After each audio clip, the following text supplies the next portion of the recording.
Here to introduce Andy Barrett from Shiloh Security, talking about DevOps and audit proofing without pissing off your auditor. So Andy, take it away. Tuesday! Yes! Oh. All right, so my name's Andy. Do I get time back for Headley? Damn it. I own Shiloh Security LLC. We specialize in audit preparation, compliance work, writing policies, basically all the stuff that no one here wants to do. So call me, I'll come do it for you. That's my one ad. I've experienced with a lot of large and small companies doing a lot of roles within information security. And DevOps is a process used by a wide variety of businesses, both large and small, to facilitate the deployment of new systems, applications, including embracing a systems as a source code ideology. Auditors, especially those of the PCI variety, they don't get it, and they have a hard time grasping how it is compliant to their standards. This talk is going to detail how those processes can be compliant and give you your ammunition to educate your auditor the next time they ask you what Docker means. Going to first outline the challenges faced by the organizations today, then I'm going to talk about the standards themselves, and then I'm going to talk about how you can hopefully navigate all the minefields that your auditor has put in your way. All right, so standard disclaimers. I'm not a lawyer. I am also not an auditor, even though I've played one before. And then what I say or present doesn't constitute legal advice or an opinion of an auditor. You can blame Obama, but don't blame me. All right. So a few months ago, we had Leif Driesler in here, and he did an awesome talk here at SecKC on the relationship between security and DevOps. I'm not going to rehash that. DevOps is awesome when done well, and you can seamlessly integrate security into it with a little bit of work. Developers should be embraced and included as partners rather than adversaries during the application security portion of your day. So think Glassnode. We're getting together. Oops. Virtualization, that's pretty cool too. Who wants to fill and manage rooms full of physical boxes and spend a couple hours building a new server? You can do it easily with virtualization. So here's where things go wrong. Your auditor doesn't understand these concepts. For example, if you tell your auditor that your environment is made up of containers where a service is assigned to numerous hosts that are automatically built and destroyed based upon operational load, they're going to look at you and think that you're crazy. What's even worse is that the standards bodies don't understand or even define these concepts. It's not necessarily the auditor's fault. We can't blame auditors for being ignorant to things like this when organizations like the AICPA, that's SSA 16 standards body, the HHS, they developed HIPAA, and the PCI Council aren't doing a good job incorporating them into their standards. The standards may address cloud computing or try to awkwardly integrate some basic virtualization terms. They may even get crazy and publish an addendum to their standards like the PCI Council, attempting to shove cloud and virtualization into some rigid box and then vigorously patting themselves on the ass for mentioning multi-tenant. Anyone want to guess when the PCI Council released last updated their virtualization guidance? 2011. That's how recent that shit is. So they do not keep up with the times. Fortunately, technology is changing at a pretty rapid pace, and the standards bodies are basically doing a horrible job of keeping up. Okay, so we need to let's have some real talk about auditors. So when you get an audit organization to come to your company, you are not getting the A team. You're not getting the B team or the C team. You are getting the fresh out of college, just passed one of the ISACA exams, and maybe they have their CISSP exam. People who are getting paid shit money to ask you about your firewall. Why? Because the A, B, and C teams, they all cost money. How are they going to make profit if they send those teams over to you guys? They don't want to send the guy with 10 years experience out to every client from here to Mudlick, Kentucky. We're fighting crappy, outdated standards and inexperienced auditors who have rarely used or administered the technology they're questioning you about. As you can see here, I just want to illustrate, I don't hate my auditor. I'm not here to make fun of the auditor. I don't think this auditor's stupid. I love my auditor. All right, so this is my one Edward Tufte slide. So, you will not get anywhere correcting or insulting your auditor, no matter how tempting it may be. It will only lead to negative outcomes, which will result in a never-ending examination of every process, task, help desk ticket, log file, pretty much guaranteeing that you will fail your audit. So here's the real problem. These organizations are basically the ones that are causing the issues by not updating their standard.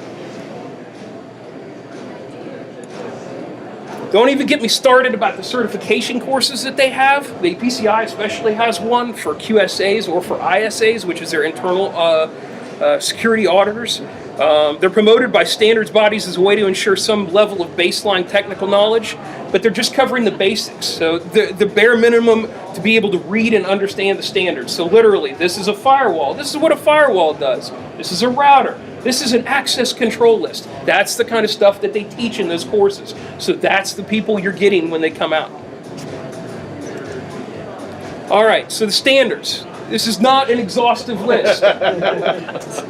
Separation of duties. So we got right here, separation. And make room for Jesus, right? Okay. Separation of duties between development, test, and production environments. Basically, if you code, you can't deploy that code to production. Practically a core DevOps tenet, especially in small environments. Tell a company with 5 IT people, all of which are developers, that they need to hire dedicate members of their staff to only sysops. That's not going to go over well. Asset inventory. So you're expected to maintain an accurate inventory and architecture. Again, this can be difficult when you have an organization or a network architecture that's very fluid. Change control and approval. So everybody loves change control. You still have to fill out the tickets. You're not going to get away from filling out the tickets, but you can get creative in the ways that you develop those tickets and you integrate that into your development process. Application development, SDLC. Put the tools, the security tools in the hands of your auditors. Get creative with your SDLC. Finally, separation of dev, QA, and production environments. So again, we're talking about leaving room for Jesus here. Never the two shall meet. We're going to talk about how you can get past that.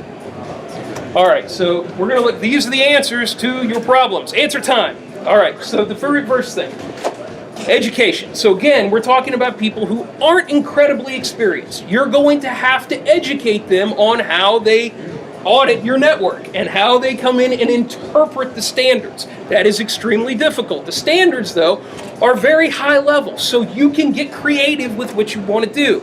Don't be condescending, don't get angry, don't get complex, keep it simple, and don't lie. Being honest is the right thing to do. If you get caught in a lie, you're just going to get screwed over later on, and then have to re-architect your network. Treat your auditor like you would treat a 5-year-old child asking you about how to use a computer. Good? Okay. So separation of duties, right? It doesn't have to be full-time separation of duties. You get a developer A to write the code and developer V to review and deploy it. You can have a developer write the code, then have a deployment done by the manager who doesn't code at all as part of the approval process. The keys here are to document your changes, reviews, and deployment steps. So again, going back to the whole change control thing, you still have to put tickets in. But you can be creative. You can do anything. Okay, asset inventory and architecture. They love diagrams. PCI wants a cardholder data flow diagram. They want a network diagram. They want an inventory. They want a spreadsheet. You got to tell them everything every single system does. Unfortunately, there's no way to get out of the architecture. You're going to have to do a drawing. But just remember to maintain the drawing as you add and remove constant hosts. So if the hosts move around or they change or they're added or destroyed, maybe because you're using containers or however your infrastructure is virtualized, reflect that in the drawing. Make sure you pick that up and you make a note of it. The key here is to accurately cover what you're doing. The inventory is the same way. They want to see IP address, host name, primary function. So give them that, but make sure the dynamics of your environment are covered here. Education is really, really key. So again, you're explaining to them the concepts that you're using, but then you're coming back and you're saying, okay, this is how I've architected my inventory to make sure that everybody understands it. And to make sure that right here, this system, you can have like a commonality for system names. You can have a commonality for IP addresses. You build those environments up and down, and so those will be dynamic. All right, change control. You have to document your changes. I don't care if it's an email thread, Twitter, an open source ticketing system. You paid $100,000 a year for an application. It has to be done. You have to document your changes. But again, that works. Text messages work. I am going to deploy this application. Approved. Works. Just document it. Screenshots. Review and approval can be accomplished in DevOps, especially if you batch your changes. Now, I know batching changes is kind of taking away all the fun out of DevOps and kind of taking us backwards, but hear me out. You have small individual changes. They can all be reviewed and approved in one ticket. You have to build ticketing into your process, but it's still possible to maintain the inherent agility of DevOps by creating a day's worth of changes and batching them in one ticket. So you're not doing a ticket for every single little stupid change.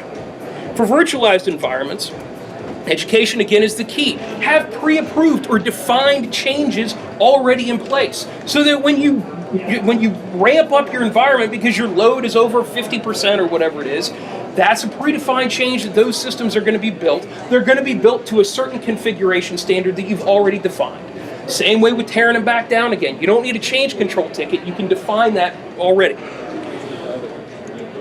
Same with your move from a QA to prod environment. There are a lot of people here who have a QA environment and a prod environment, and when it's time to switch, instead of doing some big deployment and installation, they just say, fuck it, we're switching it over. And suddenly your QA environment becomes your production environment and vice versa. You can do that. That can be your approval for your deployment and approval for all of your changes too. You can batch those.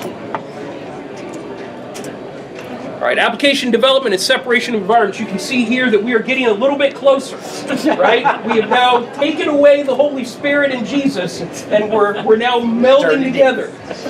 We're not into one, though. There's still some separation, but we're getting closer. All right, so secure coding. Put the tools in the hands of your developers. How is this slide going to end? Yeah, I didn't put a not safe for work tag. You're fine. It's not rated, by the way. Yeah, we did an ID check, right? All right, security awareness developer training. It has to be done. So get somebody, to go train your developers on how to fucking secure code, right? Teach them what cross-site scripting is. Teach them why it's bad. Set up a bug bounty program. Set up a capture the flag program. Get really creative with that. PCI Council will love you because you're doing something really cool and you're doing something awesome, and at the same time you're teaching your developers the importance of secure coding. Then get them the tools that they need so they can do their own testing. You don't have to batch up so you spend $100,000 or whatever on some big tool to freaking dynamically hit your web applications all the time in some environment. Get them to do the analysis on their own so that way when they deploy it to QA and that suddenly becomes prod, it's already been tested. Get creative with your SDLC. Focus on meeting the spirit of the standard. I should have mentioned that before, but there's letter of the law, spirit of the law. That's what you're going for, is the spirit of the standard. It's there, it's really high level, so figure out how to best interpret it for you, and then educate your auditor on how that's really awesome and you're being cutting edge. If you don't have a dev environment, that's okay. Use your local workstations as dev, and then have them perform testing there, get it into QA, perform broader functional and or security testing before it's released into production, however your release is. Again, create that one ticket. Approve all changes in QA. Done, check. And suddenly you have an approval that you can show for every single change that you just DevOps to get there. All right, education of your auditor is key. Again, you have to maintain that separation. What is QA and dev doesn't always have to be that. It can change. Just don't intermingle them. Remember, we're together, but we're not together. All right, that's me. If you have any questions, contact me. I appreciate your time. Thank you very much, everybody. Yeah.